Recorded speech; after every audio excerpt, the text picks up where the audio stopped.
every now and then a comedian will say something that I'm like, oh fuck, I'm not the only one who thinks like that, like blah blah blah, like Mhm. a connection that you have, right? So like obviously on stage it's great because you get, but when they laugh, they're also in agreement with you, right? Of whatever your idea is, they're basically saying like, yes, me too, is what by Mhm. their through their laughter, right? And that's of part of why it's very satisfying when a joke works. Jokes in the gym. Jokes in the gym. Not jokes in the gym. Jokes in the gym. Jokes in the gym. With Rudy Tyburczy. What is up, my friends? This is Rudy, and you're listening to another edition of Jokes and the Gym, coming at you from Cool 94.1792. The Walk. The Walk is where you'll get today's coolest hits and creamiest broccoli. If you ever want to see The Walk in action, why don't you come to 349 Starbury Place in Mogadishu? Find us there on Tuesdays and Thursdays, and we'll see you at 6 p.m. Thank you very much. That was my intro, and I'm sure today's guest is gonna hate it. It's just not his style. It's not his style. This guy's style is, I don't know what, he's got a day job now, but he's also a co-host of the Innsiders podcast. That's the Innsiders with two N's. You can find more about them at their podcast, The Innsiders. You can also email them, check in at theinsiders.com. If you want to be a guest, have you worked in the tourism industry? Am I just doing copy for Rob's podcast now? Is that what I'm doing? I thought we were friends, Rob. That's what we were. We've been friends for so long. Oh, look at my cat. She's coming here. She's right behind me. And what's going to happen next? Is she going to jump up here? She hears me talking into this microphone and sometimes does happy little dances to join me. Yeah, where was I? What was I talking about? This week. Yeah, this week was good. This week's episode podcast is Rob from the Innsiders on Jokes in the Gym. I'm excited for you to listen to our conversation. I just listened to it just now, and I had a really good time re-listening to it. Rob's a friend that I just chat with on the phone once a month, kind of, and I visited him. He's visited me. We lived in Korea together for many years. We did comedy all over the country of Korea, South Korea together. And we talk a lot about our travels, and he talks about his podcast and what that's about. He talks with folks from the tourism, hospitality industry and their crazy stories, and he kind of shares some of those with us. He is also a professional. He's a day jobman. So he's somebody who does try to balance that external creativity with his day job, with his 9 to 5. And he was one of the funniest comedians that I knew. He still is one of the funniest guys I know. And his sensibility I've always appreciated. It's so different from mine. He's this gruff kind of fella. And we've always gotten along. I like that. I like that a lot of people who might not like a lot of people kind of like me. You know what I mean? That feels good. When you're friends with somebody who's like not easy to like I'm, or doesn't like easily, that feels good. I like that. I am appreciative of all my friends, and it's cool to have people who are not always social, or some people who are super social. Like Rob is a person I go to, and he has a funny joke about this in the podcast about what one of his former coworkers said when he was leaving a job. But Rob is a person I go to when I need a dose of reality. When I need to get kind of smacked around a little bit, I go to Rob for that kind of stuff. And so I appreciate our conversations. There's always something to find. So there's always something valuable in them. So I hope you find something cool and valuable. And he's got some good stories as well. So he's lived all over the place. He's lived in Seoul. He's lived in Saudi Arabia. He's lived in a few places. So it's fun to get into that and talk about some of our time in Korea and his time in other parts of the world as well. And today's podcast is brought to you by the fake sponsor Rob and Rudy's Radio Flyer.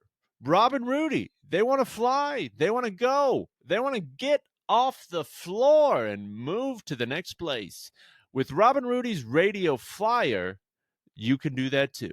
What is it? I don't know. What does it do? Don't know that either. But it'll do it for you somehow, some way. Radio Flying. And I hope that you enjoy our podcast today because we had a good time talking, and I hope you have a good time listening. Thanks for stopping by.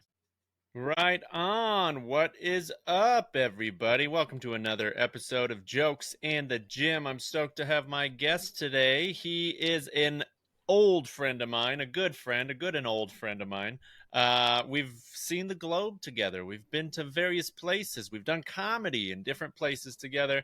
I hold this guy near and dear to my heart. He's the co-host of a podcast called the Innsiders, where they talk about all things travel and tourism and just getting around all over the globe. I'm excited to hear more about it. Give it up for Rob. Thank you. I feel like we got to insert some audience applause right there. Like, yeah, I usually make laser sounds, but I just wanted to say Rob. Gotcha. Pew, no, pew, I like pew. It. Yeah, pew, pew, pew, pew. Gotcha. Yeah. There's another podcast I listen to called Government Secrets, and they do that. They go like they just do the same, but it's not a recording. It's just I'm doing it every episode. I usually do it. I usually do it myself, and like say the crowd goes wild, but I just.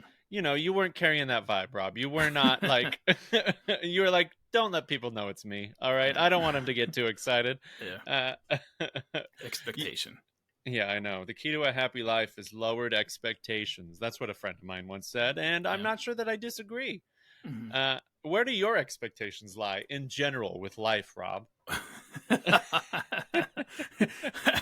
I feel like you've been saving that question for this podcast for years. It was just such a loaded gun.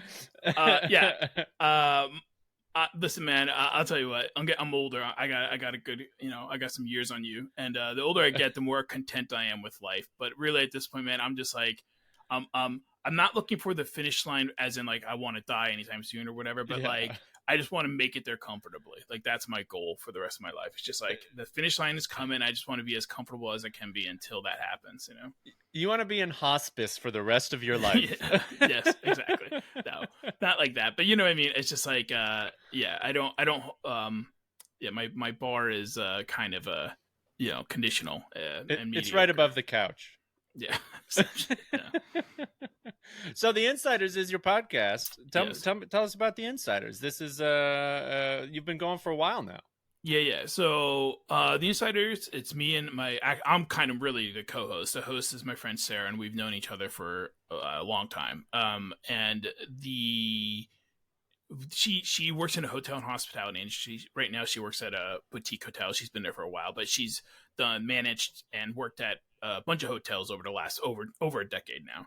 And so she was always posting like stuff on Facebook or whatever about just like crazy stuff that would happen at these hotels that she's worked at with guests and all this stuff. Probably not really something she should have been doing, but whatever. She was anyways. And so we were talking one day, and her hotel was on, and I've known her forever, and I kind of she's like she's done stuff where she's been in front of audiences and stuff before. Not a lot, but like she's done like some live stuff, like a lot of charity work and stuff like that. And she'll like host, and she like did like there was years ago when TED Talks were really big. They had like regional TED Talks. They were like a lower level TED Talk. Like she did one of those kind of things and all this stuff. And so her hotel was on a TV show about like haunted. Someone does like A&E, History Channel, haunted hotel kind of blah blah blah. So they're going trying to find ghosts or whatever. So she was gonna be on there like introducing her hotel and talking about the ghost, and then they go and make some noises in the basement or whatever, and tell you there's a ghost there. So,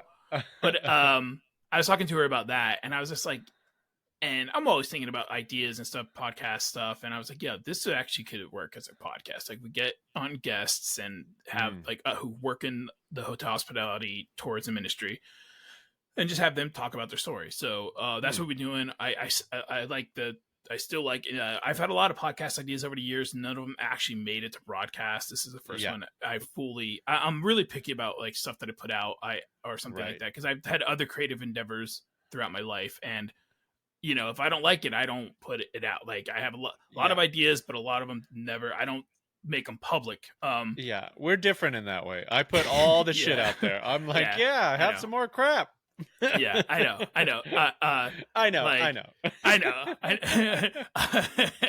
I'm well aware of your crap, Rudy. Yeah. No, but we definitely have different modes of going about our creative process and what we put out stuff. 100%. And I've talked about that a lot over the years. For sure. So that's no secret. That's one of the fun things to have reasons to have conversations with you. Just we have I don't know, once a month or so, just on the phone or whatever. And it's like, I like talking with Rob because you're not the same as me. Yeah. And it's fun to get that to bounce off of. And maybe to a fault. There was a job, not the 2 jobs ago I had where, again, not that I'm everybody's cup of tea and not that like everybody loves me or anything, but like I'm good I do my job. So people, for sure, they put up with whatever rough edges I have because they get stuff done. Right. Yeah. But they kind of threw me a little like going away, like lunch or whatever when I was leaving. And one guy, Joseph, that I worked with, they all like went around a room and said something. And Joseph goes, well, I don't know who I'm going to go to for a no anymore. And I'm like, yeah. I was like, what? And I said, was I ever wrong though? Was I ever wrong when I said no? So yeah, but anyway, I'm happy with the podcast. Go check it out. It's the Innsiders.com. It's INNSIDRS.com. Little pun, playing words there. And yeah, we just had, we've had people come on. I don't want to spoil all the stories or whatever, but we have people come on and talk about, coworkers commingling on the job. We've had people come on and talk about celebrities that they've met. We've had people come on and talk about like stuff during COVID. Like a lot of them will talk about stuff during COVID, but there was this crazy story where this guy, like some guy was, and I'm not taking sides, I'm just saying what happened. Like it was during mask mandates, but it was in a place where people were being fast and loose with mask mandates, or at least abiding to it. But this guy was not thrilled about that and like literally like pulled a knife on people who weren't wearing masks. Yeah, and the crazy part was he would actually, you have to go listen to the podcast. It's called SEAL Team Sick is the name of the episode. I forget what number it is, but the crazy part was the people, it was him and his wife were like fed up with like people in his hotel not wearing masks or whatever, and they were decided to go through the like in the middle of the day. They were like trying to get out of the lobby, and it was crowded because there was traveling nurses literally traveling, putting their lives on the line, traveling to this area to help with like support the local nursing staff and medical staff in that region. And they were staying at the hotel, and they had all just gotten back from like a 12-hour shift or whatever, and were like coming through the lobby. And then this guy and his wife come through the other lobby with like a steak knife, like get back 6 feet, blah blah blah. And then his wife, or I forget, one of them started like spraying people with like, everybody had like hand sanitizer at that time. Yeah. And he was like spraying it like in the air, which is insane. I mean, now we're talking about lunacy, like, because like, and I was very much trying to be very cautious when all that stuff was going on, hand sanitizer, masks and everything. So like, but like, I'm not like thinking that spraying it in the air is going to do anything. So anyways, he hit one of the nurses like in the face with the thing and like ended up getting arrested and all this stuff. And just imagine this lunatic in prison. Like they give a shit about COVID restrictions or any of that stuff in prison. You know what I mean? So it was wild. I bet prisons were insane. Yeah. Yeah. Well, I mean, they were letting people out at some point, and then, early on there was people dying. I don't want to go on a whole big COVID, but so, but anyways, so crazy stories like that. But again, like we've had some people, to go back what we kind of mentioned, we had some people who we've interviewed and we never aired their episode. And I'm grateful for them that they came on and shared their stories, even twice. It's only happened like 2 or 3 times, but twice. It was funny because the guys who gave the interview were good talkers. Like they had like a presence. They were really like, they're kind of, funny, and they're playing with us, like, back and forth and stuff. But like their stories just had no substance. So like, I remember one guy was like, oh yeah. He's like, oh man, there was this one time where we had a fire in a hotel and we had to evacuate the hotel. And we're like, okay, so like this should be the episode. It's him telling this long, crazy story about evacuating a hotel. And we're like, okay, so we're like trying to like pull it out of him. Like, okay, so then he's like, yeah, it was just nuts. Like everybody had to go outside, and then we all had to go back inside. Oh, that's crazy. Right. And I was just like, oh, okay. And it was just a bunch of like these little like anecdotal kind of things. And I was like, man, and he had like good audio because he was talking about kicking around his own podcast. He had a decent mic and all this stuff, and I was like so stoked that at first, and then it just like went nowhere, and I just felt bad because like these people are sharing it to hopefully be on the podcast or taking their time to do it, but then it's like, dude, it's like I'm not going to put it out just because, right? Like, you know. Talk about quality control Rob over here. Right. He's like, no, you got to give me 20 minutes of gold. Yeah, dude. Well, the one guy that's a SEAL Team Sick guy, he was the easiest one. I mean, everybody who's been on, I edit our episodes heavily, but he was like the easiest one because he was like a theater guy too. Like he worked in this industry, but like, you know, he did a lot of public theater or whatever. So the guy knew how stories were told. So he came in loaded with a, beginning, middle, and end story, you know what I'm saying? And it was just, for me to edit it after the fact was just such a breeze. Not that I'm expecting it from everybody. I know editing is part of the job. That's, whatever. I'm not, but like anybody who's listening who wants to come on, by the way, just send us an email at checkin@theinsiders.com. That's again, INNSIDRS.com. Rudy will put it in a link or whatever. The email is checkin at? Yeah, checkin@theinsiders.com. Okay. So, you don't have to have be a perfect storyteller. I will make it sound good through the edit. However, I'm just talking of robbery. Yeah. So, but I'm just saying, in this example, like it was just, it was like so cool to have some guy who was like into knowing how to tell stories and stuff, and was stoked about it and stuff because, and he even says he has other ones come back in the future, but we just want to put like space between his episodes, but it just made for me at doing all the production work. It was like such a breeze. It was such a relief. It was like the quickest turnaround on any episode. Yeah. It's so nice. This is my 35th episode of Jokes in the Gym. Like it's a grind. It's a slog, but it's so nice when you do get those guests that you're like, oh, they just know how to talk. They know how to keep it moving. They don't even need a question to keep talking. And then they come up with gold and you're like, oh, this is beautiful. This is easy. And listening to it is just a joy, So it's nice when you get a listen. I mean, every conversation I've had some joy re-listening to, but there's some that are just like easy to soar with. Right. No, yeah, totally. Yeah. And I hope I fall somewhere in the middle here. Yeah. With you. But we'll see. Find out. Yeah, you'll hit the mark somewhere. I mean, you have a podcast. What are some of the podcasts that didn't make it to air? What were some of the ideas that you've had that you didn't get? So another mutual. Okay, so I mean, you said you met before you and I were talking, right? We met in Korea. We both lived in Korea, and that's where we met. Another friend of ours, who was living there, he and I, towards the end of our time there, we had an idea called Exit Interview, and it never went to air, and thank God. And I hope any recordings of that have been destroyed because there are definitely some problematic conversations.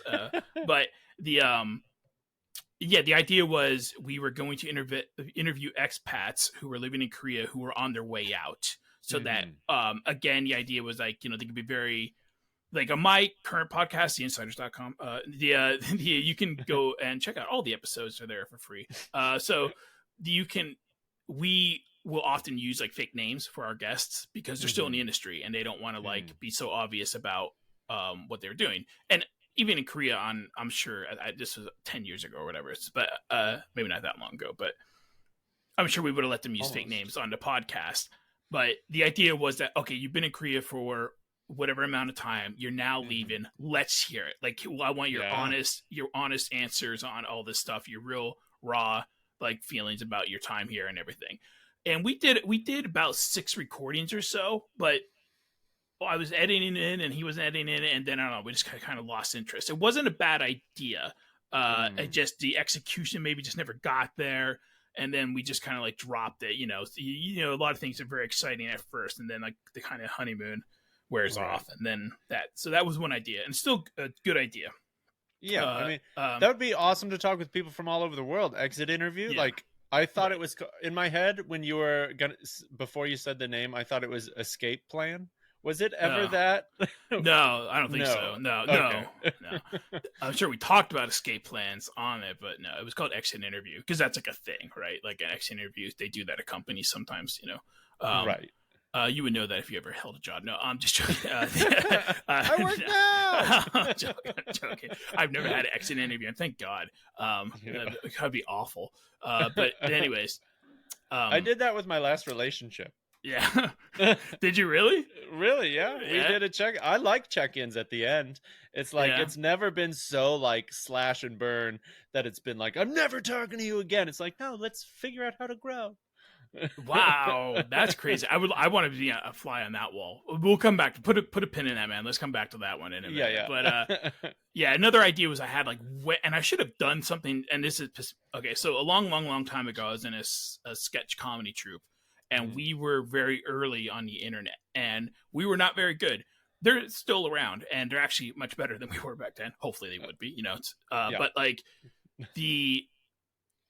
we were early on like the internet with videos and stuff like that, and we were getting like a lot of traction.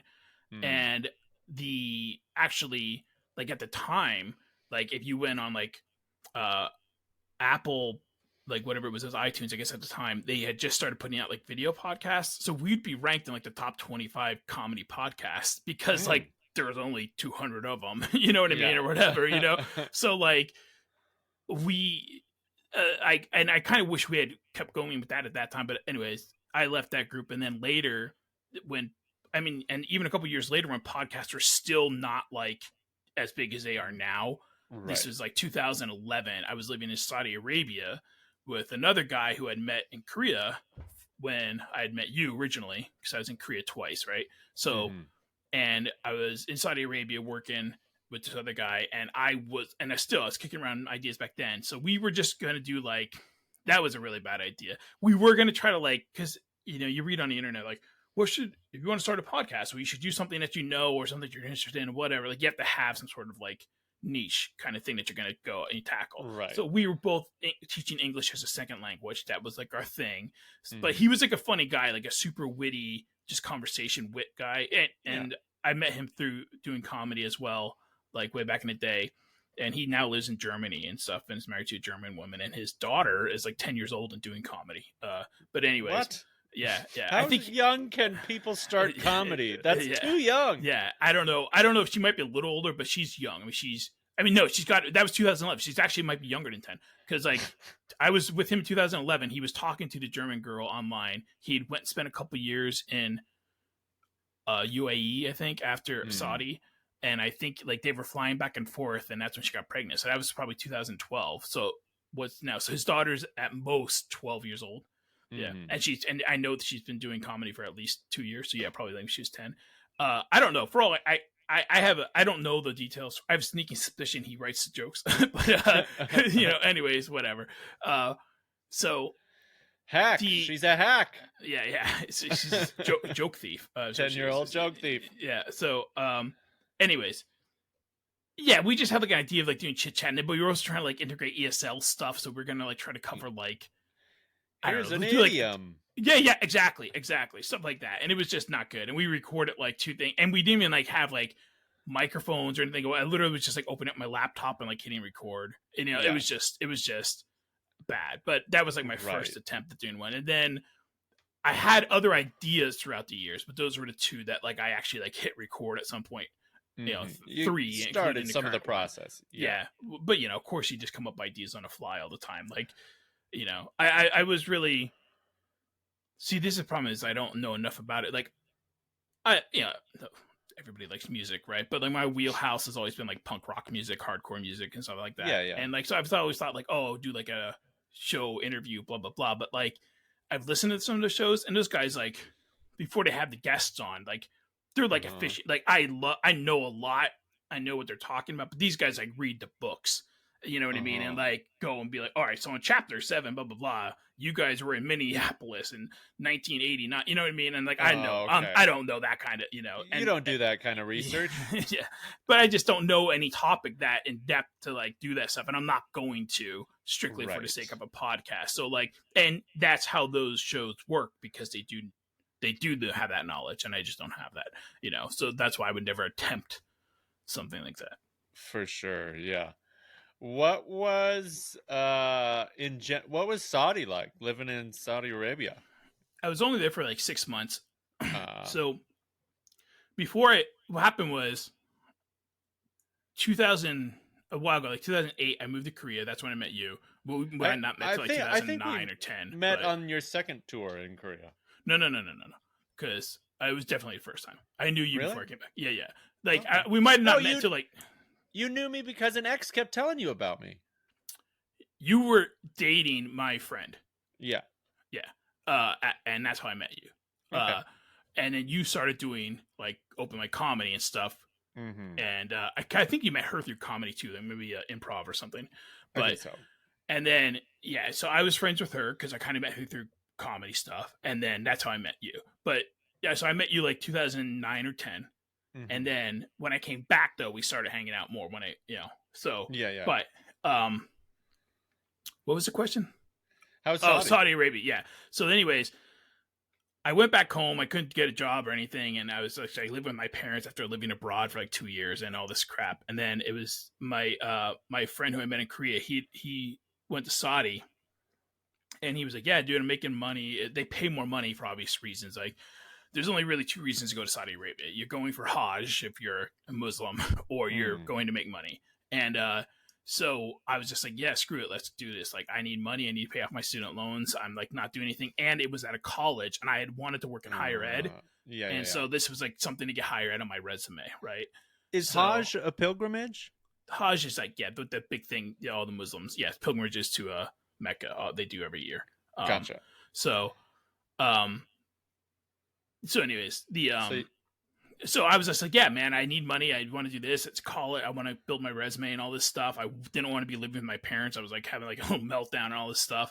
And then I was just like, so let's go. And then what happened was, because people don't like it there, they often quit. So like in Korea, where it's like 1 year contracts, this thing was like a 1 year contract, but a lot of people had quit and they just couldn't keep piling classes on other people. So they were like, you can come in to finish this guy's contract. So you can just like get the 6 months. Yeah. So I just went for 6 months just to do something. And it was interesting. You know what I mean? It was like, it's Saudi Arabia. So there's just, you can't do a lot. There's not much to do. Right. And it's like 110 degrees. Yeah, I mean, because I was there throughout the summer. I got there in like spring, and I left in like August. So yeah, it was like there was days where it was like, I think there was a day where it was like 125 degrees or something like that, like Fahrenheit, something like that. God. Yeah. It's like walking around with a hairdryer in your face. It's bonkers, but and it's like super. There's like no greenery, so there's actually like less oxygen in the air, so you get like winded easily. It's like kind of being in an elevated atmosphere, like, right. So yeah, kind of a tight chest, hard to breathe a little bit. Yeah, exactly. So what happened was, they have these compounds that are like Western compounds where like Westerners all live on, and when they come over there for jobs. But our compound was like the discount compound, like because the compounds are usually like heavily like guarded and all this stuff, and ours was not at all. Like the back gate was always open. The guy in the front gate, the front gate guy, like he's not supposed to let like certain people in, but he kind of didn't really care that much. Like half time he was sleeping, the other half time he was like watching porn on his phone. And we're opening the gate tonight, guys. Yeah, and so it was kind of like, it was like a long-term, it was like an extended stay hotel, kind of like they're like apartments. So I shared an apartment with 3 guys, but the apartment was like big, like we each had our own big room. We had a dining room, a living room, a kitchen, slightly bigger than a kitchenette, 2 bathrooms. The one guy, he literally just, I almost never saw him. He worked at he was on the same contract stuff, but there was 2 schools, and he worked at the other school, and they had slightly different hours, and he spent the rest of the time in it. He would come home from work, go to the gym, and then he would teach English online as well, and he would just stay in his room. So I almost never saw him. And then the other guy and I, got along. But it was an interesting crew. It was an interesting mix. It was me, my buddy who got me the job, another friend of his who I did not like, but they were both ethnic Jews, right? They're not weren't religious Jews, but they're ethnic Jews. But they can't be open about this in Saudi, right? And not that like they're going to be running around constantly talking about being Jewish anyways, but it was just like a thing that people couldn't know. My roommate was gay. He couldn't be open about this in Saudi, right? Wow. Then I had like, there was 3 or 4 guys who all came in together as well. They're all friends, and they're like these crazy evangelical Christians from somewhere in like the Southwest. And then there was 2 Christian. Yes, but yes, you could be Christian. You couldn't be it was funny because on the I can't remember what it was, when you were filling out the visa process, they ask you your religion, and there's like a couple of, and like you couldn't put like atheist or something like that. Like you could put like non-affiliated or something like that, but you couldn't like deny the existence of God on your visa. Like they wouldn't let you in, and you couldn't put Jewish because they also wouldn't let you in. I don't think like Hindi either. Like basically you could be like Christian or Muslim, right? Yeah. So they were like born again, like evangelical Christians. And then there was two guys also on our thing who were Mormons. So it was a hodgepodge of guys. And yeah, and anyways, and I remember freaking the one day, it was the 4th of July, and you could go to, okay, so the malls, you're not supposed to, at that time, I think it's changed now. At that time, this was like during 2011, so Arab Spring was happening, like just kicking off, and literally the week I got there, the king of Saudi Arabia at the time, he like gave everybody a week off of work because he was just he was doing all these things to like, because all these other countries around him, all the dictators are all like getting overthrown, and I want to be a cool dictator. Yeah, well, he was just wanted to remain, the king. In like power, he didn't want to like stuff to happen. So they would do stuff like just be like, okay, everybody who doesn't have to work, you have off this week, and the government like just gets billed for their whatever. You know what I mean? Most people kind of work for the government anyways. Like there's not much. There's a lot of small mom and pop things, or then there's like a few big giant government things, or like government affiliated things like oil companies and petrochemical companies and stuff. So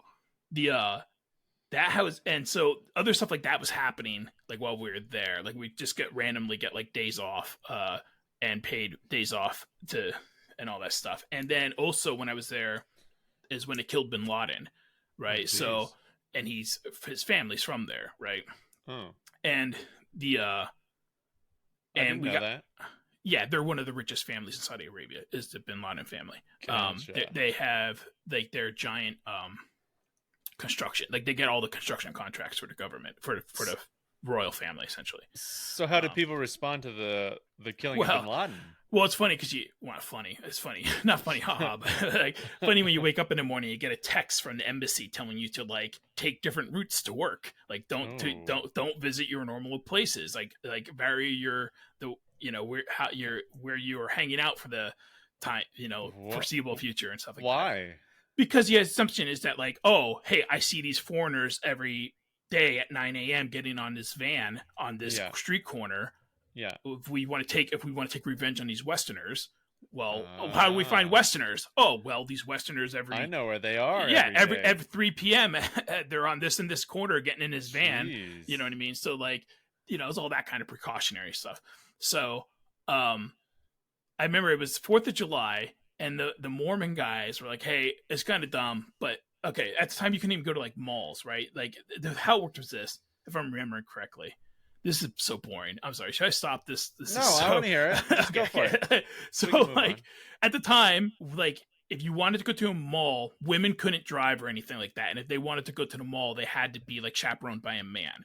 And men couldn't go to the mall alone. But if you went as like a group of foreigners, like a bunch of guys who are obviously there to go shopping, like they would let us in. But like I've been turned away from a mall when I tried to go in by myself. Weird. You know what I mean? Yeah. So because odd. I guess they think that you're there trying to like meet some girl, or you're trying to be, I don't know, whatever.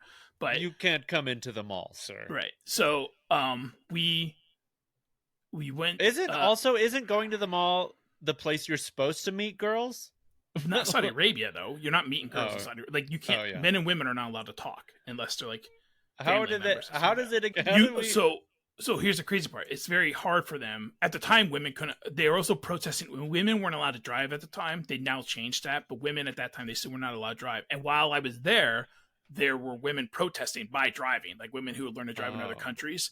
And they were protesting. It was like on the news and all this stuff. I remember talking to my students, because we're all men, right? Because it was all men's school. I couldn't even talk to the women's school or, whatever. So I remember we weren't supposed to talk about politics or religion or anything, but like inevitably stuff comes up, right? And my students were like, they're all young, they're all between the age of like 19 and 24.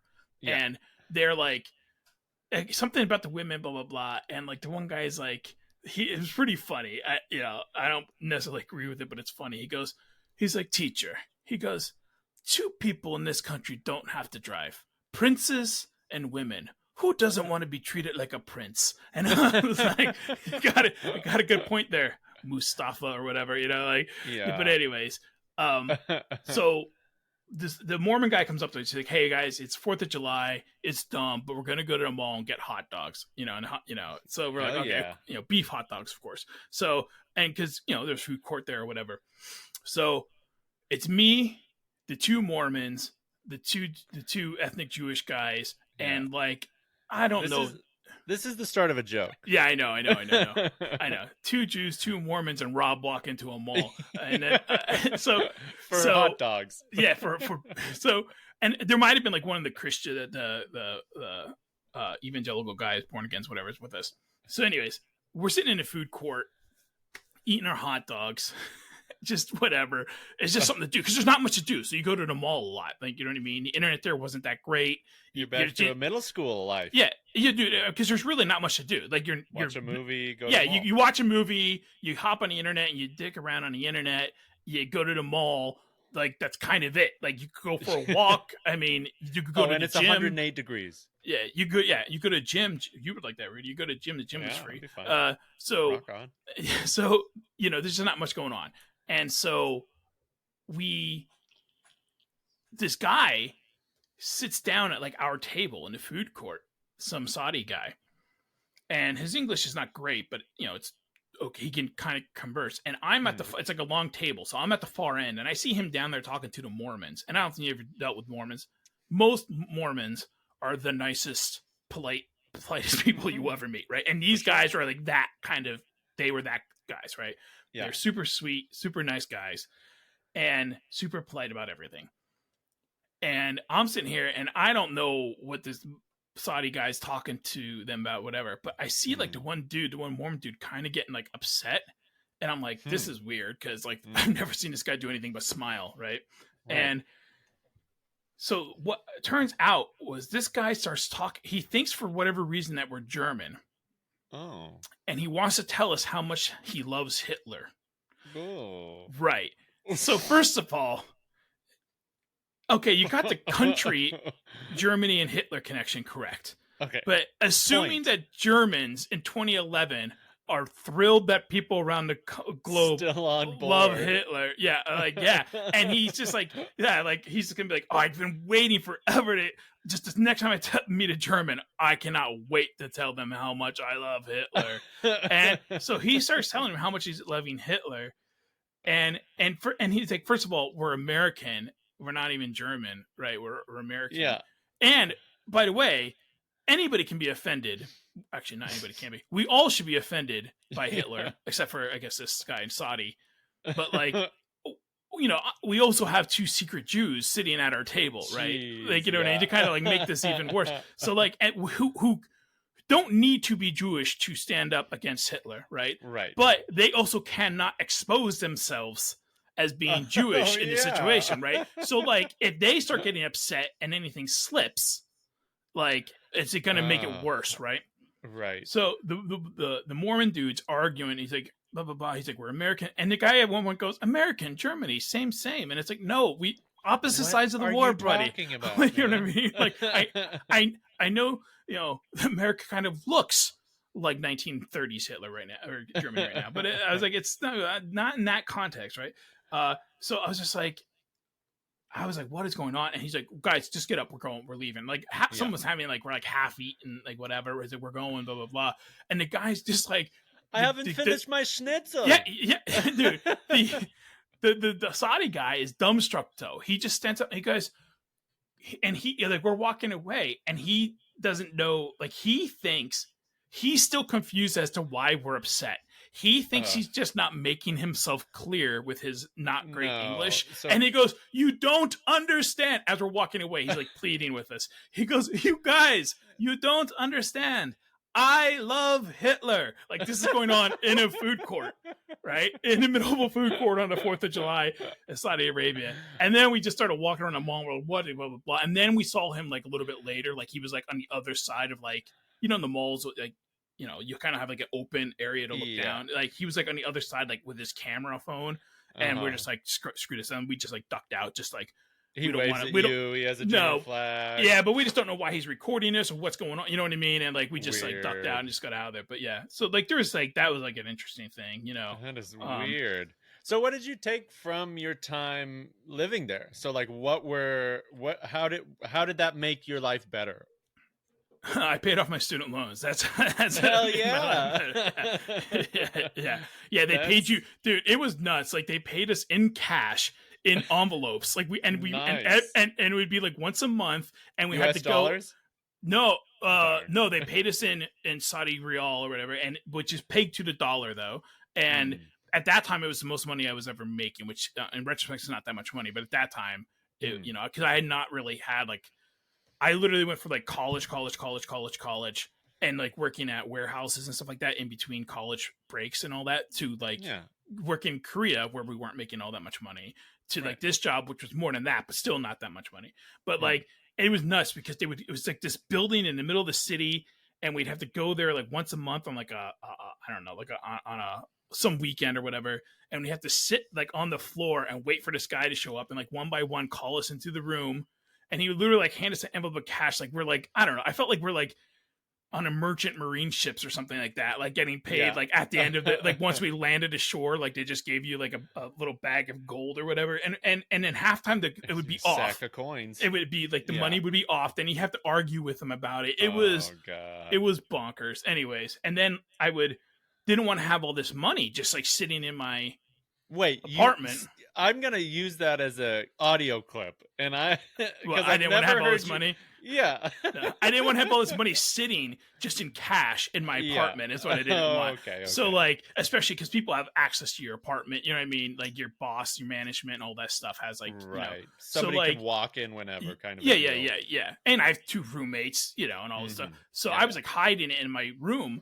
And then my manager, because it's very difficult to get a bank account, it's a big giant pain in the butt. And I was only there for a couple of months. I wasn't going to do the thing. So I literally had to like get my parents' like account number for like, you know, to transfer money through the Swift thing. I had to go to the bank with my manager, give him my money. He would deposit the money, then transfer. It was just like, I only did it once or maybe twice just to get some of the money out of there. You know what I mean? Yeah. And then the rest and luckily nothing ever happened with my money, but like, you know, I got 12 grand under my freaking mattress.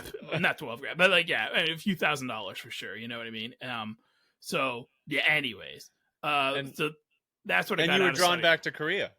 Well, the other thing I got out of Saudi Arabia was I got college stuff on my resume. So when I went back to Korea, I don't think it was the end all be all, but it helped. Did you have a master's at that point? Yeah. So when I first go around in Korea, I was right before I went to Korea, I was wrapped up all my coursework for my master's, but I had not finished my thesis. So my first 2 years in Korea, I was also trying to finish my thesis, and I did while I was there. So like, so people listening, in Korea, you can work at universities if you have a master's degree in anything, really, or a good friend. Yeah, I mean, there's some exceptions, but the typical thing is like you have to have a master's degree, you know, and be a native English speaker, and you can work at a university. And there's like a pecking order over there. It's like there's a thing called Hog Ones, and then there's public school teachers, and then there's universities, and then there's other little things like business teachers, corporate teachers, corporate training teachers. But like those are kind of like the tiers. And universities, we've worked at all of them. You've worked at all. I never did public school, but I just did a Hog One and university. But yeah, nice.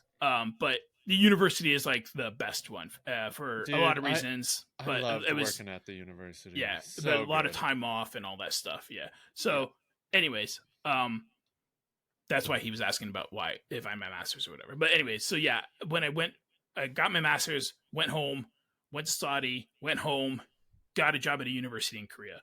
And I think my resume helped, you know, having college university teaching experience, you know what I mean? Like, you know, just, it didn't hurt. Let me put it that way. Of course. And then I stayed I was only at that one university for a year, but then the last 4 years was at a second university in Korea. So, you know, and then I stayed in higher ed for even 2 years when I came back to America.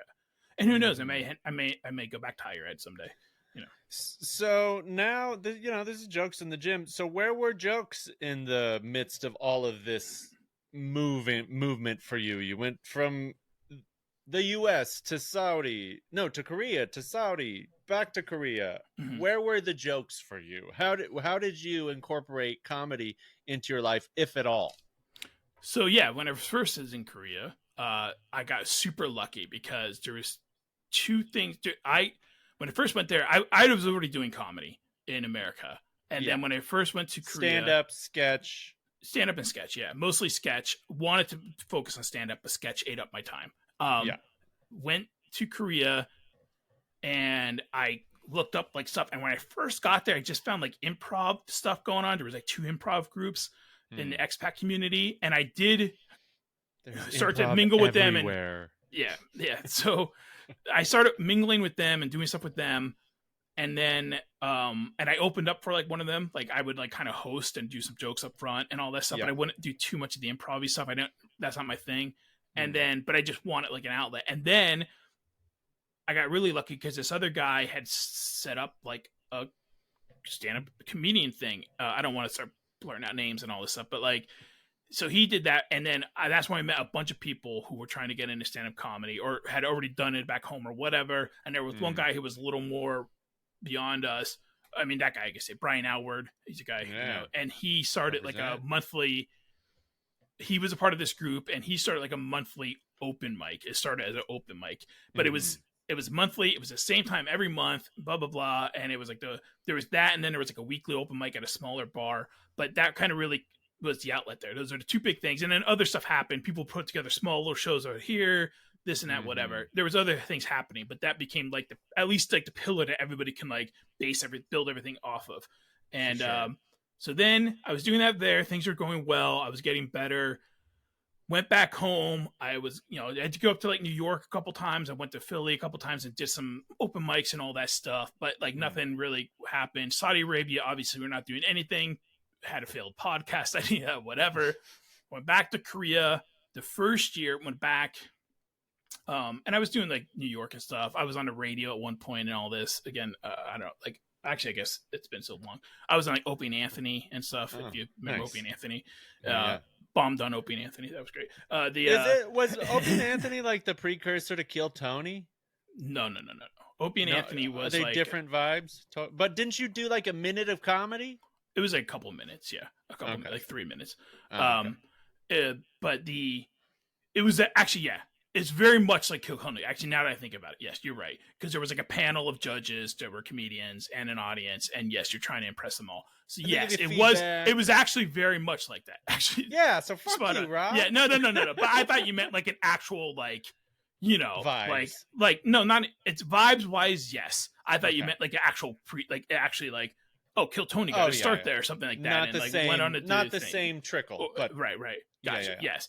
Almost identical for that thing. That's not what that show was about. They just did this one-off thing. Or maybe they did it once a year. I don't know. But I was on one of them. Bombed. Moved on. So went back to Korea. Was at this crappy little town in the middle of nowhere. Egg joke, right? Like, I did. How do you know this? How do you remember that? Yeah. Let's not even bring that up. Wow. Yeah. Okay, go for it. Sorry. I still have the pass hanging right over there. The pass to get into like Rockefeller Center, though. Dude, I love keeping those around. Yeah. So, went to the crappy little town in the middle of nowhere. There wasn't much going on. I wasn't that far away from Busan, which is the second biggest city, and they have their own little comedy scene. I went down there a couple times, but it wasn't the easiest to go down there. And I could have practiced stuff like during the week or whatever. Mm-hmm. And then after that, I moved back up to Seoul, and by that point, you guys had really had stuff going on, and so I kind of just kind of rode the coattails of all you guys who were doing stuff up there. And there's a lot of mics. You guys were bringing in pros, so we got to open for pros, and the rest of the story. Yeah, that was my golden age of comedy. That was one of them for me. Was those times in Korea where you and me and a few other folks were putting shows together, traveling around the country. Like, we probably kind of sucked, but. Yeah. We were the only expat comics rolling around the country. I mean, there was Busan too, so Busan wasn't part of the crew. They were doing it, but it was just like we went around the country and did shows in different little places, and it was gold. It was awesome. There were some good shows, and there was people who were not great, and none of us were amazing. In retrospect, I look at it this like I used to think of myself as being like there was moments, and not that I obviously, like we talked about at the very top of this podcast, like I'm not going to just put out whatever, and I don't have like the biggest head about. I don't think everything I do is awesome. I don't. I think most stuff I do is awful. But yes, I can the stuff the stuff that makes my vetting process, like I'm proud of it, to some level. You got a good eye, a good ear. But I also realized at that point that I had been doing comedy long enough that, like, why do I need 5 guys on a show to fill up an hour and 20 minutes? It really should be me doing an hour and maybe an opener doing whatever, 15, 20, or a feature doing 15, 20, and like a host opener doing like 5 to 10 and maybe another couple minutes in between, right?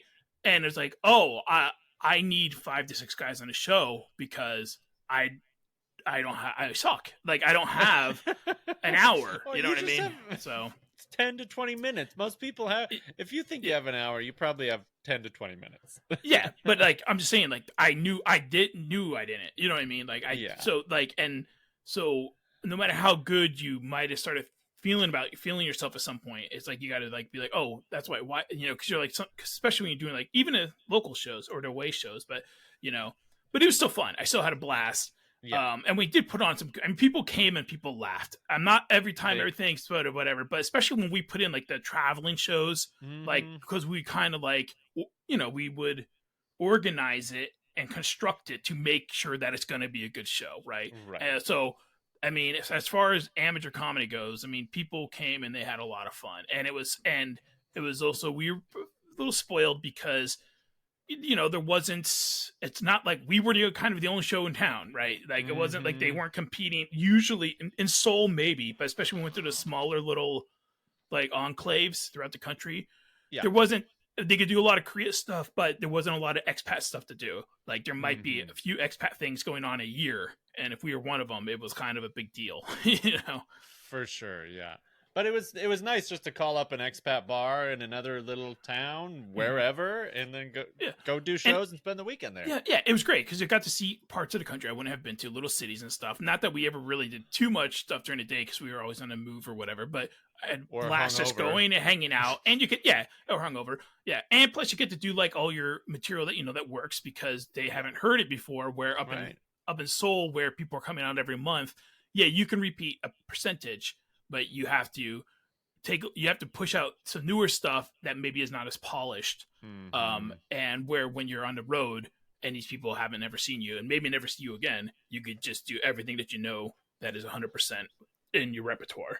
Play the hits, baby. Yeah, Soul, stand-up Soul, that was one of the first time I ever heard audience members complain about comedians doing the same material over and over, and they're like, I don't want to come back because people just do the same jokes again. And it's like, that's comedy. I never heard that, probably because my jokes are so good they didn't mind hearing them over and over again. But I know I just really never heard that, but I believe that's was true. You know what I mean? I got sick of telling the same jokes over and over again, so I can imagine, if you're paying $5 or whatever, the big old $5. Yeah, so. But I mean, but whatever, you're paying for it, right? And it's like you're coming in, and you just heard the same thing last month, like, yeah. And here's the thing: if they know how my bit's gonna end, they're not gonna laugh as hard this month either. You know what I mean? Like it's not gonna be as much fun for me either. And not to say it was always the same people every month, but there were a lot of repeat customers, which is awesome, and I love all of them for coming out at all, let alone multiple times. Sure. But I that's a very valid complaint. Yeah, and it's hard. It's hard to make it better without telling it over and over again. That, like, when maybe you get 3 chances a month to do comedy, it's like, you got to do the same material over and over to make it decent at all. Yeah. One compliment I got once in Korea was like, I've heard your jokes a lot, but they sound different each time. Kind of. Or like there was always something new to them, and I was like, yes, that's because I'm not very good. Because I haven't figured out how to make it good yet. That's all. I'm just trying out all the crap. I mean, whatever. I mean, I no, people didn't really. I would have people come up to me after the show and tell me I did a good job or this or that. I don't think I ever had people really talk to me about specific jokes. Maybe other comedians, right? Once or twice I had people come up and tell me that they are offended about something I said. But I never had like, for the most part, I never had people come up to me and talk about my set in any sort of detail. Yeah. I would get compliments. People compare me to other comedians that were like, way better, like famous people. I mean, they're probably just trying to be angsty. like, yeah, no, they would just be like, they want to say something. So they're like, oh, I'm going to compare you to like one of the 10 other comedians I know, you know what I mean? So you get compared to somebody who's, a professional, you know what I mean? It's like, yeah, it's like, sure, I wish I was a 10th of what he or she is, but I appreciate the compliment, but it's like, you're just saying a name that that I'm going to know. Right. Right. I've seen Mark Maron too. And we can both sometimes be angry. Right. Something like that. Like, yeah.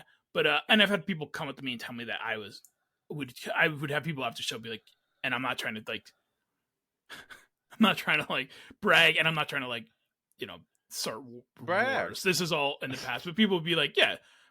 And for all I know, it's the same as what I just said. Like, they're just trying to be nice, but people would tell me like, yeah, you're good. Like, you're like the other guys, whatever. Like, but I liked you best. Like, I liked you best. I come to here to see you. Like, stuff like that. But for all I know, the best. Everyone else sucks. We want to see more Rob. Rob. I want an hour of Rob. Yeah, and I do too. I wish I had an hour. And they, but for all I know, they were going around and telling every guy or girl, every comedian, that same thing. You know what I mean? Like throughout the night, they would pull them into a corner or catch them on their way to the bathroom and be like, "Oh, by the way, you were my favorite. I come here to see you." I don't know. You know what I mean? Who knows why people say anything, those stand-up soul rooms, they could be electric though. They could be so much fun. Once in a while I might find an old video of a performance from stand-up soul, and like it's about a 50-50 hit rate. About half of them are not very fun to watch, but then sometimes it's like, oh, that was a good night. People were having a blast. They didn't know that we were just shitty 3 years in comics or whatever, and didn't know what the hell we were doing. But that was the nice thing about doing comedy abroad, was that it was just like, at the end of the day, I got to feel a little less crazy. Like, living abroad, you're like, oh, this is bananas. This is wild. I barely know how to order food. And at the end of the day, I make 50 people laugh or whatever it is. I think in general with comedy, that is part of my, not even like as a comedian, like not doing like a fan of comedy, is every now and then a comedian will say something that I'm like, oh, fuck.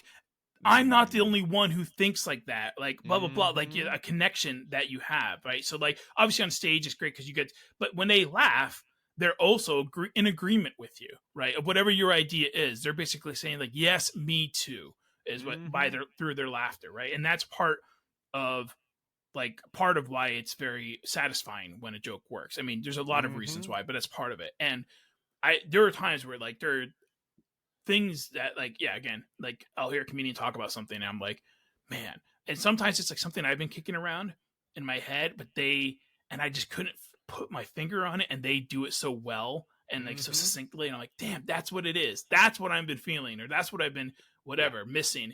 And they took the path. They are on the same path, but they just got to the end before I did. And it's, I mean, I think it's not, I mean, you could find that in, I guess, music to some extent, movies, books, whatever, right? Or just a conversation like this. But it's definitely one of the reasons I'm a fan of comedy, Yeah, exactly. It's like, oh yeah, we're connected at the end.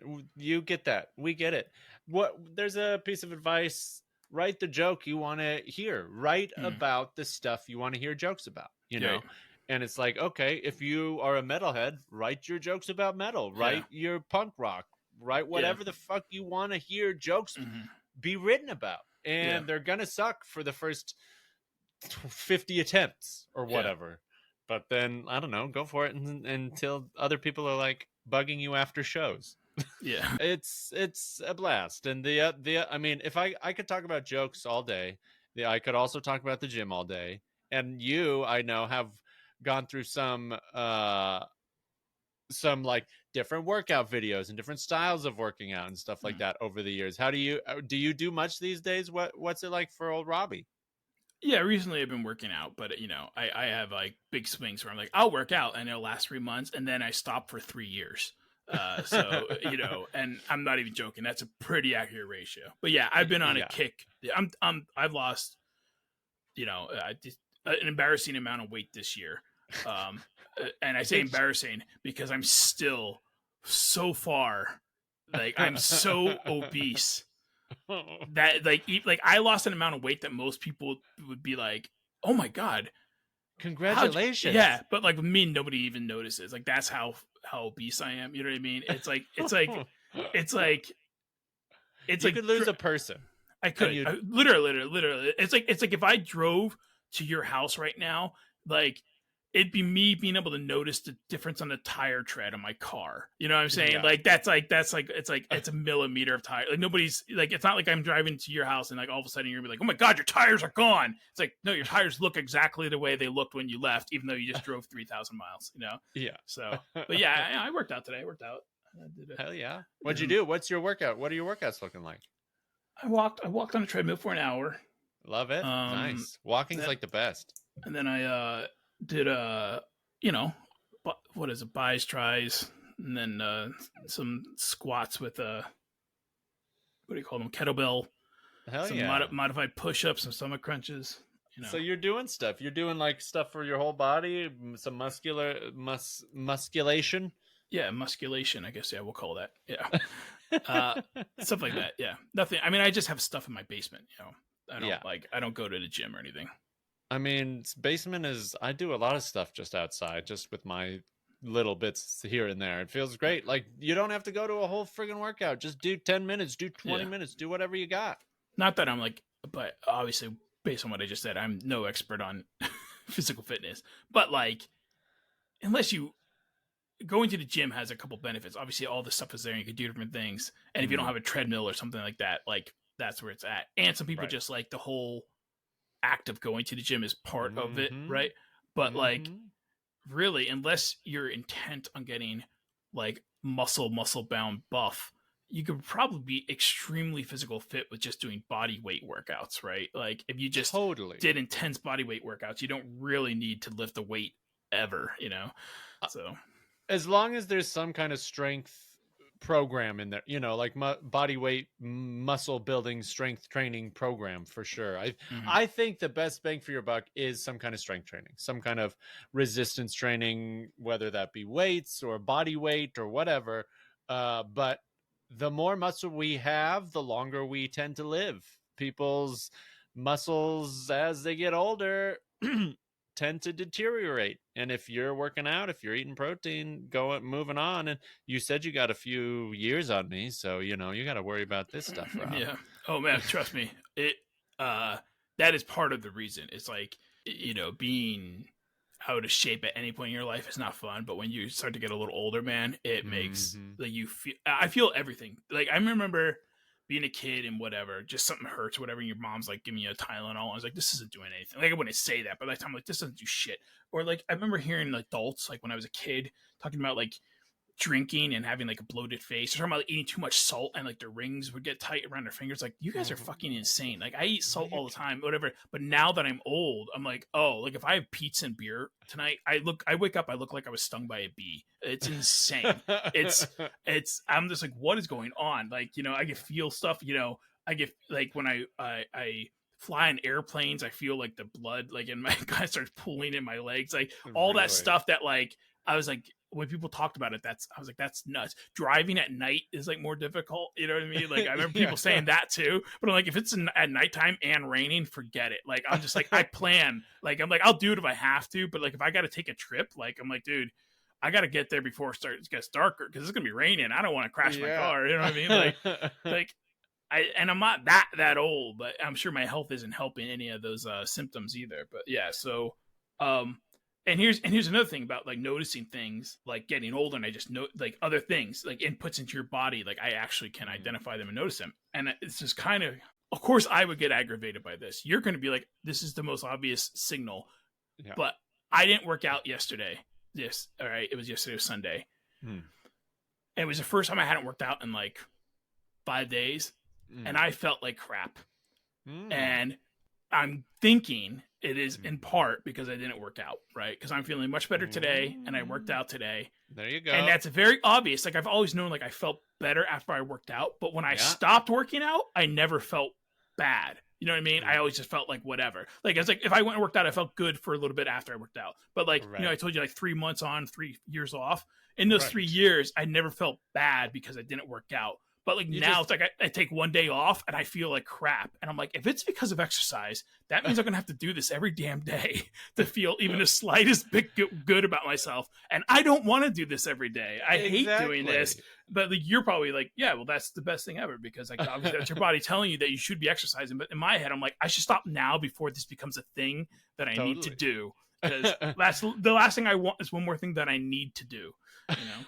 Working out is so annoying because you have no choice but to feel better afterwards. Yeah, it's exactly. Sucks. I'm feeling better by doing this shit that I hate. Right, but it's not even like the feeling better afterwards. That's the thing. It's that if I don't want to do it, where like if I take a day off, I feel crappy. Like that's gonna bother me. Like I can be like, are good.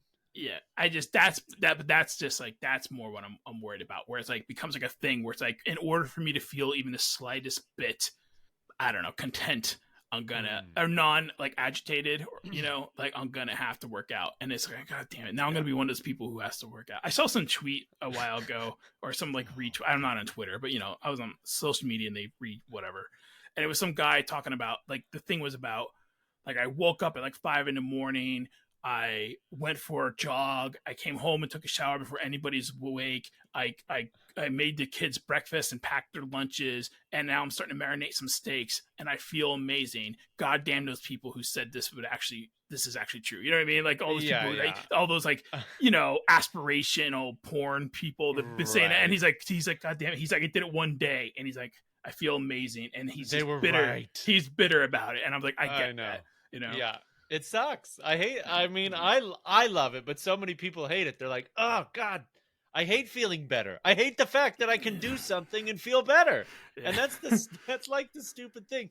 That's the other thing I think we then start beating ourselves up about, is that we know we can do something at any point to feel a little bit better at any point in the day, whether that's go for a walk or do a couple push-ups or stretch for 5 minutes or meditate for 10 minutes or drink some freaking water. When's the last I don't drink enough water?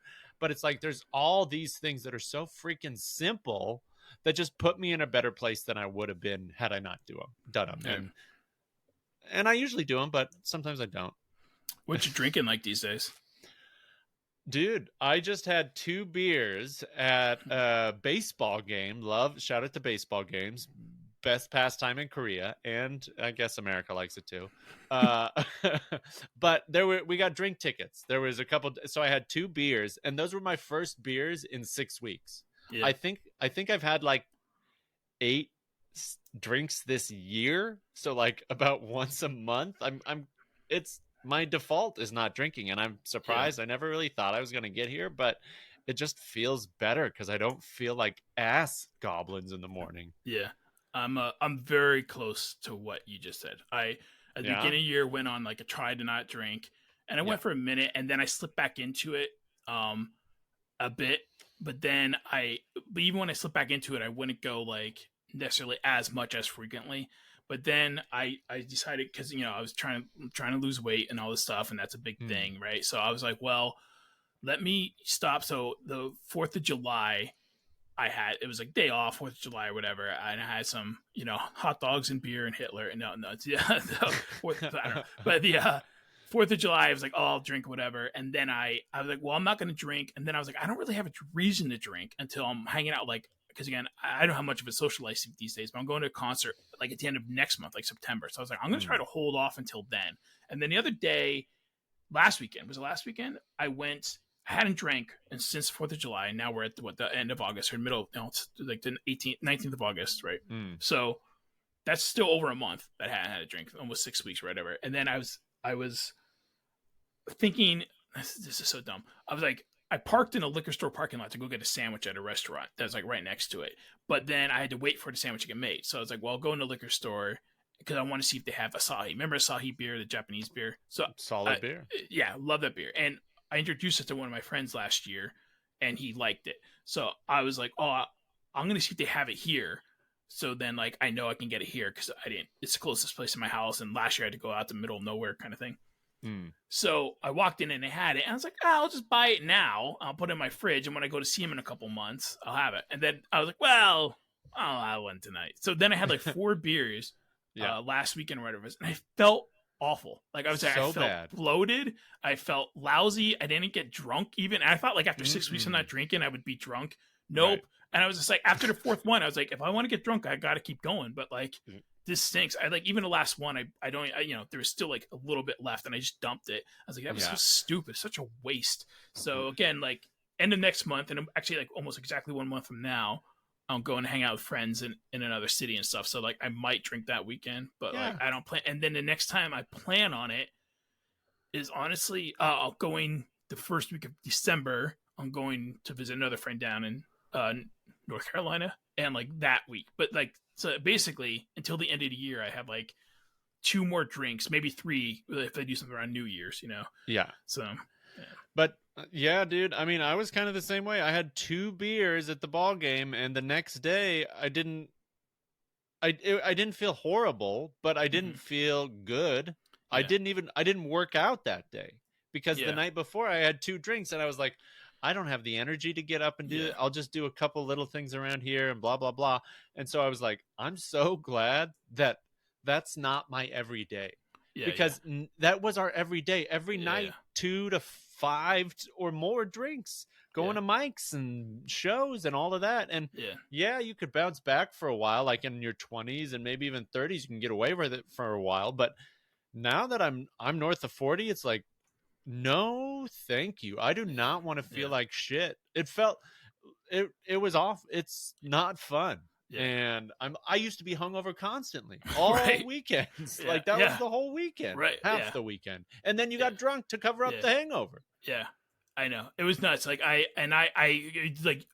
totally, to repeat what you said, it's like I'm never thought I would be feeling like this, but I am, and I'm glad. Like so like, cause like, I would get drunk. And then here's the thing with getting older, the hangovers didn't get worse, but they just, as far as intensity, but they got worse as far as longevity. Like they wouldn't go, like I used to be able to get drunk on like a Friday night, and then by 5 p.m. Saturday, I'd be fine and could go again. And now if I even drink on one night a week, like really hard and get drunk, dude, honestly, like say it's Saturday, say I get drunk on Saturday, I have brain fog until Tuesday morning. Like I'm like it's wild. Even Monday, like I have to have a full, like everything in my digestive tract that touched alcohol has to be evacuated, and then new fresh stuff has to come in before I can focus again. It's bonkers. And I even started drinking this. This is like a free plug. I can't even remember the name. They just got actually it's on my phone because I just got the reshipment. I saw this thing on the internet. Some podcast they're talking about it, and hydration water. No, it's something, but it was like this prebiotic that's supposed to be like the same stuff that your body makes to like break down alcohol. Oh, here it's called Z-Biotics, and I was like, all right, I'm gonna try this because it's supposed to like help with hangovers or whatever. And I now swear by it. Like it helps so much with the hangover and stuff like that. However, the brain fog is still there. You know what I mean? Which is still not pleasant and not good when you got to work and stuff and actually be on point. But like, Z-Biotics, man, they just sent, like, I'm on a subscription plan because when I got into it, I was still drinking a lot, but like I have to cancel the subscription because I still have 2 boxes sitting upstairs unopened, and they're just sending me another box now because I just, then never canceled the subscription. But yeah, man, it works. If you ever check it out, sometimes Z-Biotics, like free plug for them. But it's like you just drink it before you start, and it helps a lot. Like twice it went really hard, like to test it out, like, and as long as I drank it and also like tried to do like science, just try to drink like especially if I try to do like water in between each drink. Like, yeah, man, it like in the morning you would not feel great, but like I should be done, like just laying in bed all day, headache, whatever, order a pizza, just be a piece of garbage. I was like, no, I could get up and like go and do things. Again, brain fog, slight headache, but not like obliterated like I should have been for how hard I'd gone. You know what I mean? Especially like I think we mentioned that our one friend, he came and visited me. Oh no, that was before we were talking. But anyway, a mutual friend of ours came and visited me back a couple months ago, and the one night we went really hard. Like, we started drinking at like 2 p.m. Yeah, maybe having even fun. sooner, and then like went to like 2 a.m. You know what I mean? And like still in the morning, we got up. We both did the same routine. We got up and got breakfast and stuff, and again felt not great, but not like we should have been like. But you had those drinks and they helped. Yeah. Oh, 100%. Yeah. I've done it enough times where I drank hard enough that I should have felt way worse than so I'm a believer. We also came from Korea, where half of their economy seems to be dedicated to friggin' hangover drinks or hangover stew or hangover prevention in some way or another, because they're going hard into their friggin' 60s and 70s 4 or 5 nights a week during the work week. And they have long ass days, starting work at 8, 9 a.m. and then work till 5, 6, 7, 8 p.m. and then get blasted at night. Yeah. And that's like the culture. Yeah, it was nuts. I was really, like, I known about that a little bit, but when you first, like, it was kind of, I don't want to say shocking, but like surprising. Like, you'd be like, I routinely, when I first moved there, I was out in like kind of the nice suburbs, kind of outside of Seoul. Like, by our American standards, it would be considered a city, but it, was smaller, but still giant high rises and stuff like that. And I'd walk to work. It was maybe, I don't know, half a mile, 3/4 of a mile to work, and like routinely had to be like stepping over piles of vomit like almost every day. Dude, because I lived like off a street with a bunch of like, it was like one of those walking streets where it's just like pubs and stuff, and like restaurants. And it was like, this is any day of the week. And this is like any day of the week. And like on the weekends, forget it, guys. People would just be passed out on the street everywhere. Like, just like people in business suits just sleeping on benches and stuff, like, it was like regular routine out there. It was they used to have these vans that would like, essentially they were like taxis, but they would like be vans with 2 people. And so what would happen if you drove there and you got too drunk, what they would do is have your whole crew could pile into the van, and then the other guy would actually drive your car back. So like van, there'd be 2 drivers, like a van driver and a guy to drive your car back to your house, so that you didn't have to come back the next day and like get your car. You know what I'm saying? And I remember these vans like on the weekends would just sit there with these like, they'd have their little doors open. They had like these little like placards being like, whatever their price and all that stuff. You know what I mean? But that was like a thing, because people would just routinely go out and just get obliterated. You know what I mean? Like, it was nuts. Like, I was just thinking about, there's that site or whatever called Blackout Korea of all these people who are like, does that exist anymore? I don't know, but it was prolific because there's just so many people, and it's probably because Korea is so safe for dudes. They can just they can just barf on the ground and pass out for 8 hours and then go to work the next day. There's a lot of reasons, but one of them is the safety issue. Like, people like in America, like your phone would be stolen, your wallet would be stolen, but like in Korea, more often than not, you would wake up with like a water bottle next to you. You know what I mean? Like, somebody would give you something instead of steal something. I saw women pass out too sometimes. It wasn't as often, and usually if it was, there'd be like a guy there too. But it's less safe for women. Oh, totally. Well, it's less safe for women everywhere, right? And but also, it's a culture of like, a lot of times you'd get pulled to do these things with your boss. Like, your boss would want to go and do it, and then you have to. Like, it's like socially, contractually, basically, it's very difficult for them to say no to something like that over there. Mm-hmm. Justin was on that site. Do you ever hear that story? Oh, one of our good friends. Yeah. He was on that site. He told one time he had a good story about a good bit about it, but I believe it. Yeah, blacked that's out Korea. Funny. I'm glad my blackout days are behind me. Those are well, we're moving to the brighter future. I'm not trying to get blacked out these days. No. I'm not saying it'll never happen again, but it's not like, it's gonna be that. It's gonna be a very rare exception where I'm like with my friends who I see once or twice a year and we're all going hard or something like that. But it's not gonna be like, oh, I was just feeling myself at home tonight. And it was like, oh, I could watch it. I could watch a 3rd comedy special in a row. I have enough whiskey, and it's like, like whatever. And it's like, I don't know, like, when I visit you next time, it's like, oh yeah, let's have a couple drinks and see what happens. But it's not like I'm not trying to get blasted. But if you had a nice bottle of Lafroig or whatever, it's like, let's hang out. But totally. And I'm again happy that's. I don't know. I guess I don't think it's that uncommon for people when they hit their 40s to slow up with stuff. You know what I mean? Right, but I for sure. I just didn't. Here's the thing about getting older too. A, the drinking thing cut back. B, sleeping. I used to like never sleep. I'd be awful sleeper. I'm still not great, but I'm like way better than I was. Like I get to bed at a routine time and it's early. Or well, I mean, like, you know, not like I used to go to bed like 12 to 2. Now it's like 10. I'm at least in bed if I'm not asleep by like 10:30, right? Dude, Unless I love an going early on. bedtime. It's so nice to go to bed around 11 or so. But that's exactly what I'm saying is like, I knew that was going to happen. And I knew with the drinking, it was probably going to happen. What I didn't expect was enjoying it.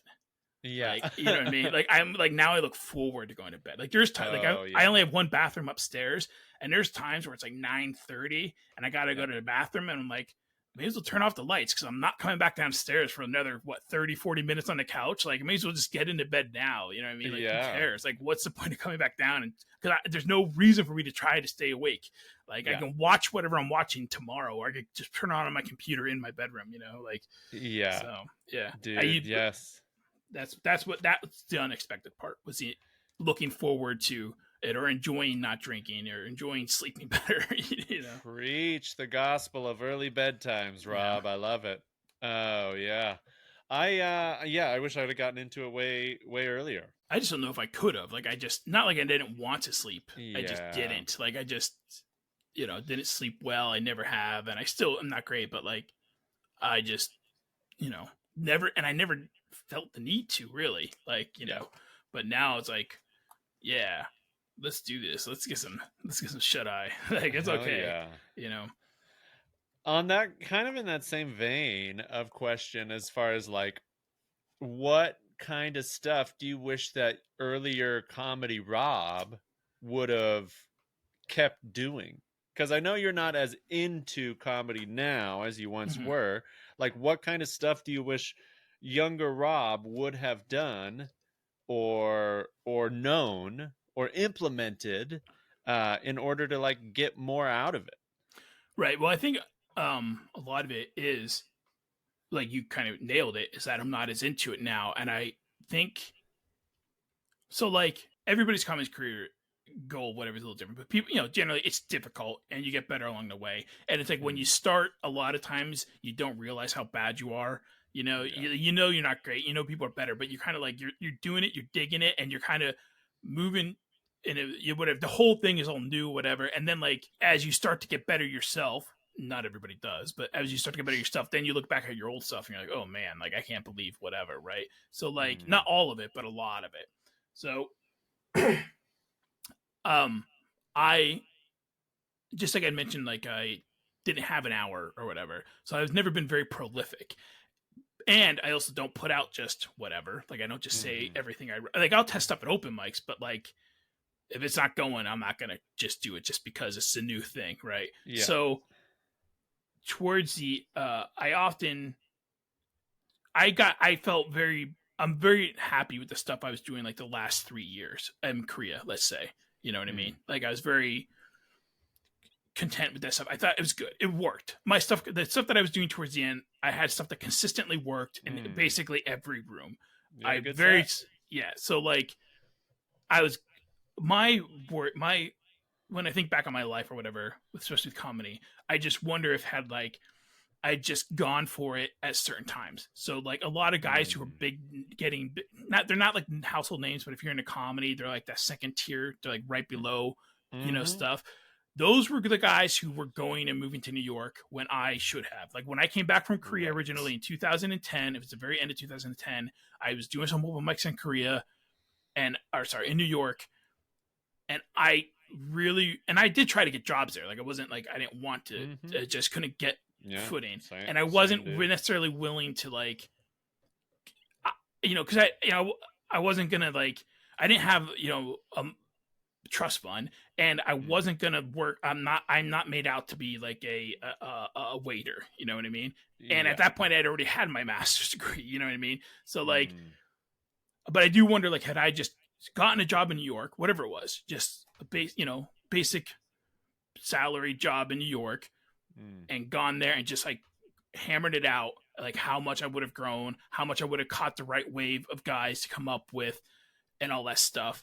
And I just think like, yeah, maybe I'm not saying it would have been whatever, but it could have possibly made it happen. These guys have like, you know, they're touring comedians now.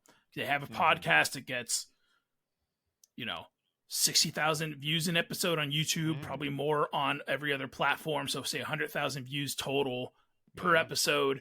They're doing comedy clubs around the country, 3 spots a weekend, and they're making a career out of it. And maybe one of the two would jump off in a little movie role or a TV role or something like that. But like, could that have been me if I just like gotten a job in New York and then just went for it?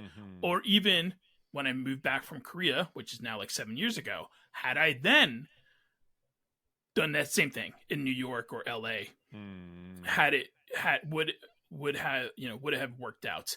And I came back from Korea with an interview at a place in New York. I'd applied to so many jobs in New York, and I'd had an interview there, and I had an interview where I currently live, and the job where I currently live, it's not even the job I have now, was much more it was exactly what I went to school for. What I went in New York was not. And I was worried that I would get offers from both because I knew which one was right for my career, but I knew which one was right for comedy.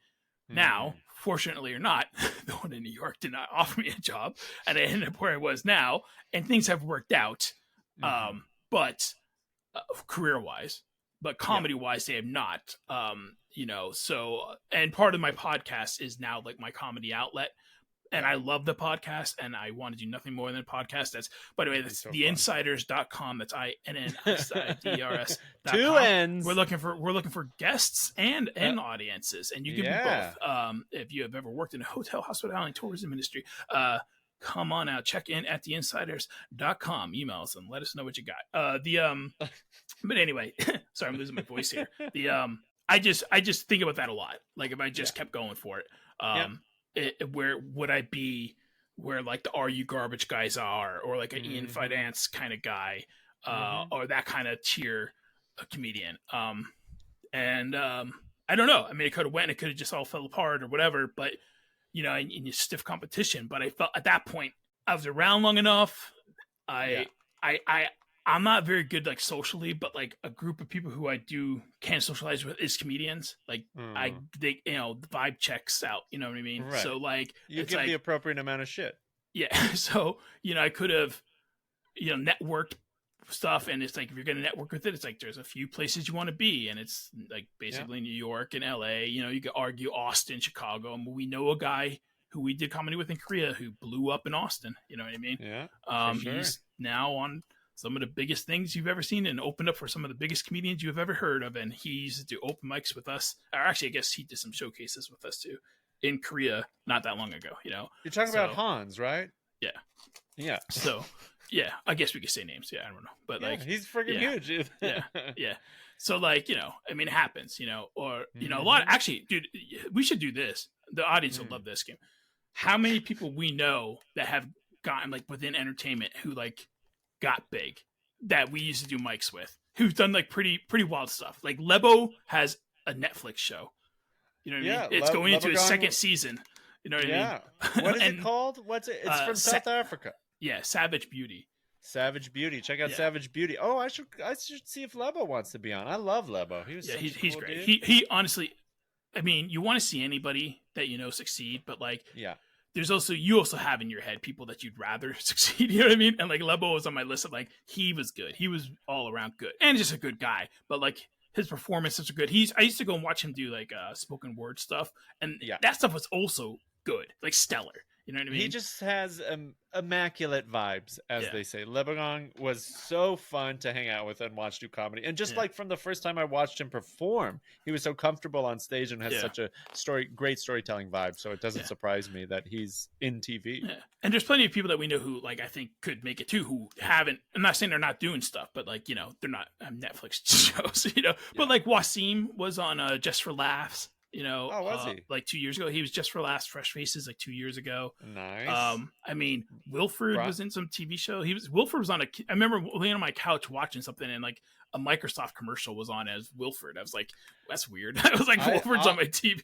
Like, I'll see some Korea friends in YouTube commercials and stuff like this. And I'm like, hell yeah. Yeah. I mean, Brian Aylward's been pretty successful. He's continuing to do comedy all over the world, and he's a funny as fuck guy. So it's cool to see Brian do well. And Hans Kim, like you mentioned, but Hans didn't live there. He just kind of visited for a while. Well, he went down, I think, when it was starting to blow up. He went down and got some love, and he stuck around. And then he got into the whole Kill Tony thing. And now he's like a regular on Kill Tony, where he's kind of this weird, like intermediate, blah, blah, blah, blah, blah, blah, blah. I taught English for a long time. Yeah.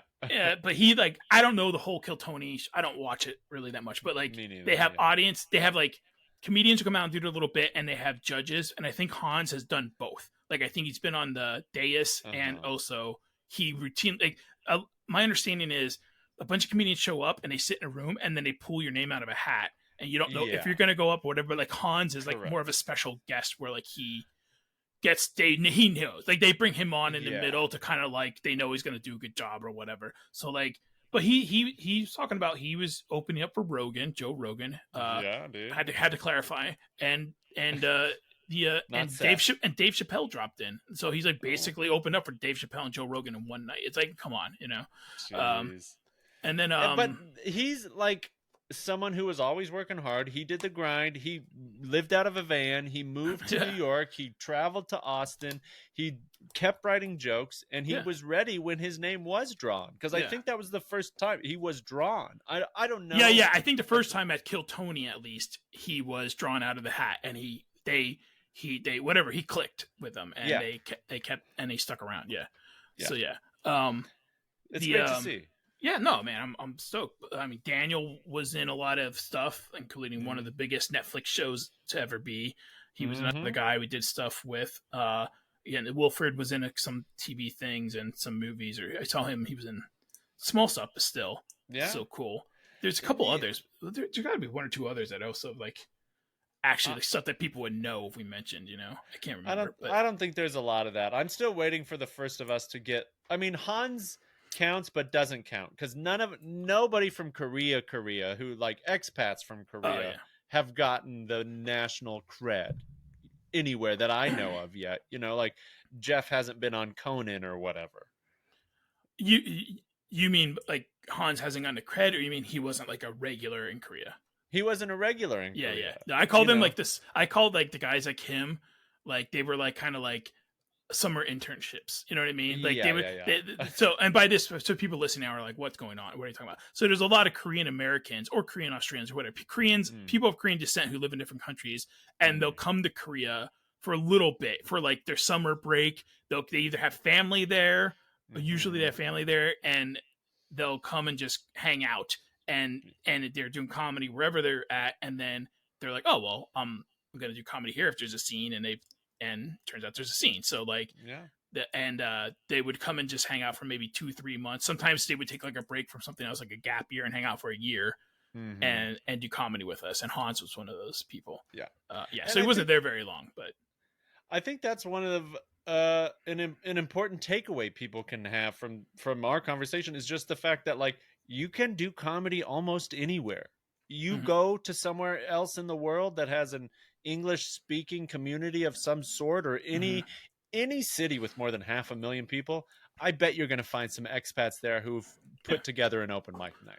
Well, another guy we did stuff with, Adam, he did a lot of stuff in Vietnam. I think he was in Saigon, and then he was in the Playa del Rey or something in Mexico.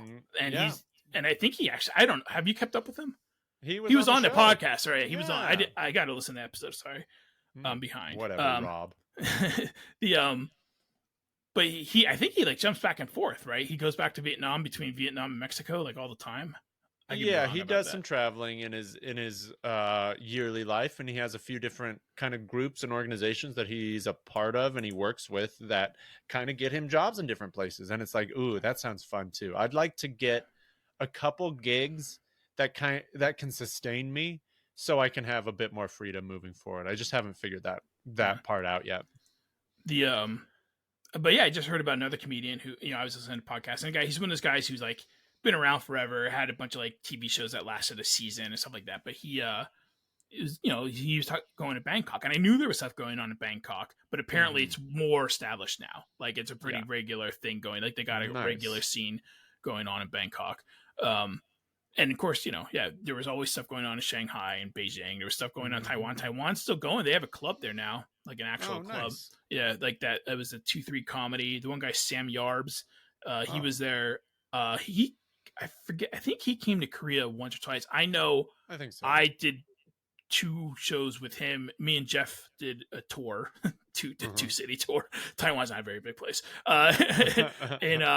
In Taiwan, and Sam was one of the main guys. Him and this other guy, Rob Stocky, who I believe is still in New York, doing the mics in New York. I did a mic with him in New York when I moved back. But Sam's there, and they have a club. I don't know if he owns it or whatever, but he's like very much involved in it. And they bring over, they bring comedians from around the Asia, and I think maybe some bigger stuff. But it's cool that they have an actual club. Apparently in Korea they do have one. I don't know. They did for a little bit in Gangnam, but I don't know the whole story about it. I should get Danny on the podcast. Danny Cho. He was huge and instrumental in bringing out the Korean language stand-up comedy scene.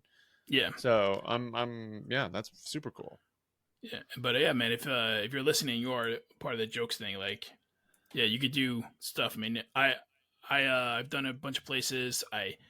Whatever, Singapore. You did something in Singapore. Didn't you win some competition there or something? I don't know. I moved on into a level of 2 of Singapore. Yeah, I went to the Magners Comedy Fest in Singapore, which I loved. Had a blast. Went there 2 or 3 years, and loved it. Singapore, like you said, though, crazy, weirdly clean and strict. But I loved it. Yeah. But go somewhere and do comedy there. Yeah, man. I remember I was in Croatia, and I hit up, I found something online and hit them up, and they didn't have anything going on. But if they did, probably could have at least checked it out. You know what I'm saying? Yeah. And I went, and open mics are the same. Like if you go to other places, man, I went to Australia just on whatever. I got on a show because I got another person we know from Stand Up Soul. She moved to Australia, and she helped me get on an actual showcase show. But the open mics are the same thing. You just go in, you sign up, you just like whatever. You go and do open mics if you're just looking to do something while you're there, and you come, if you want, you can try to mingle and meet some cool locals. Totally. Like that. It's the way to travel, man. I mean, Australia is more obvious, but like because it's an English speaking country, but it's there. The stuff's out there. So. Yeah, and it's worth checking out. And so is the Innsiders podcast. Yeah, that's INNSIDERS.com. The Innsiders podcast. Go check it out. If you don't like me, you will like my co-host. She's actually way better and funnier than I am. It's funny because she's never done comedy or anything, but she's like easily as funny, if not funnier than me in conversation. I'm not saying she can sit there and write a set, but like she's way more charming than I am. And really, I'm her co-host. If anything, she's the host. So go check it out, man. Good place to start. Obviously, it's the first episode, but it just gives you the dynamic for the show, and it's a good episode. And she tells a story about how she worked in a motel, and like one of them is Christmas morning, and she shows up, and the cops are there. Like when she gets to work on Christmas morning, and there's like criminals in her hotel that the cops are trying to like arrest and stuff. Yeah. Christmas with the cops on episode 1 of the Innsiders. That's right. Go check it out. Go check it out. Rob, love you, buddy. Thanks for the time, and we'll talk soon, bud. Yeah, man. Thanks for letting me do this. I appreciate it, and thanks again. Thanks for listening. If you made it this far, I'm impressed, and I appreciate you. Good on you. Thanks a lot. Jokes in the gym. Jokes in the gym. Not jokes in the gym. Jokes in the gym. Jokes in the gym. With Rudy Tyburczy.